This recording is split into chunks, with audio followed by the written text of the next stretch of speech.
नमस्कार, मैं हूं अमितेश और इस वक्त हमारे साथ शासकीय अधिवक्ता नीरज श्रीवास्तव हैं, जो कि अभी फ़िलहाल कोर्ट से बाहर आए हैं। मुख्तार अंसारी के एक पुराने गैंगस्टर के मामले में आज हियरिंग आई है। उसके बाद हम उनसे बातचीत करते हैं और जानते हैं कि कोर्ट में क्या कुछ हुआ। वकील साहब, बताइए कि आज कोर्ट में जो पुराना गैंगस्टर का मामला था मुख्तार अंसारी और अदर्स में, जो आज फाइनल वर्डिक्ट आया है, वो क्या वर्डिक्ट आया है और क्या कुछ डिटेलिंग्स रही उस केस की? वर्ष 1996 में मुख्तार अंसारी और भीम सिंह के ऊपर थाना कोतवाली गाजीपुर में गैंगस्टर एक्ट का मुकदमा पंजीकृत किया गया था, जिसकी विवेचना के पश्चात विवेचनाधिकारी द्वारा इन दोनों अभियुक्तगण के विरुद्ध आरोप पत्र प्रेषित किया गया और माननीय न्यायालय द्वारा संज्ञान लेते हुए इनके विरुद्ध आरोप विरचित किया गया और उसका विचारण चला है, जिसमें अब तक 11 गवाह इसमें प्रस्तुत किए गए थे। उनके अभियोजन साक्ष्य को माननीय न्यायालय द्वारा विश्वसनीय मानते हुए अभियुक्तगण को दोषी सिद्ध घोषित किया है और 10-10 वर्ष की सश्रम कारावास और 5-5 लाख रुपए के अर्थदंड से दंडित किया है। वकील साहब, जब अभी आप साउंड बाइट दे रहे थे तो आपने इस बात की भी चर्चा की कि मुख्तार अंसारी के फैमिली बैकग्राउंड की भी बात कोर्ट में आई। क्या किस संदर्भ में फैमिली बैकग्राउंड की बात आई और क्या कुछ न्यायालय में उसके ऊपर चर्चा हुई?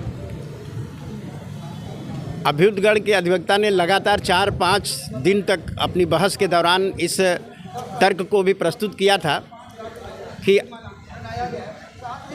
अभियुक्त मुख्तार पिछले 5-6 टर्म से विधायक है और उसकी पारिवारिक पृष्ठभूमि इस तरह की है कि उनके बाबा भारतीय राष्ट्रीय कांग्रेस के अध्यक्ष हुआ करते थे, उनके नाना ब्रिगेडियर उस्मान का भारतीय सेना को और भारत देश को बहुत बड़ा योगदान है।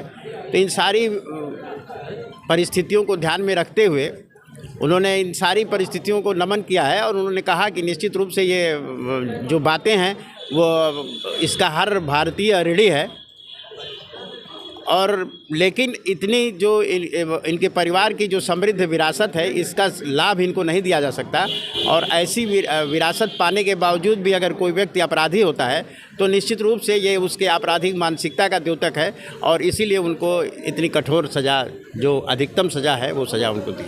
वकील साहब, आज जो जजमेंट आया है ये गैंगस्टर एक्ट के केस में आया है। कई मुकदमों को क्लब करके हियरिंग चल रही थी। वो कौन कौन से मुकदमे थे और उन केसों को क्लब करके हियरिंग करने का क्या ऑब्जेक्टिव था?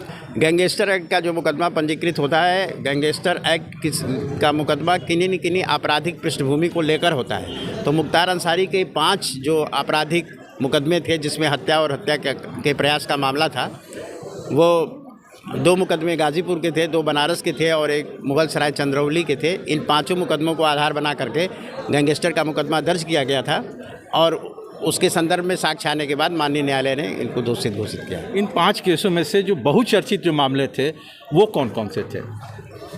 सारे मामले इसमें बहुचर्चित मामले ही थे। गाजीपुर में एडिशनल एसपी के ऊपर जानलेवा हमला करना, बनारस में चंदौली में मुठभेड़ करके पुलिस के एक कांस्टेबल को मार देना, बनारस में ही अवधेश राय की हत्या करना, इस तरह के जो भी मामले थे, सारे मामले इनके जो है गंभीर प्रकृति के थे और चर्चित मामले थे। बातचीत के लिए बहुत बहुत धन्यवाद। जी, धन्यवाद। वकील साहब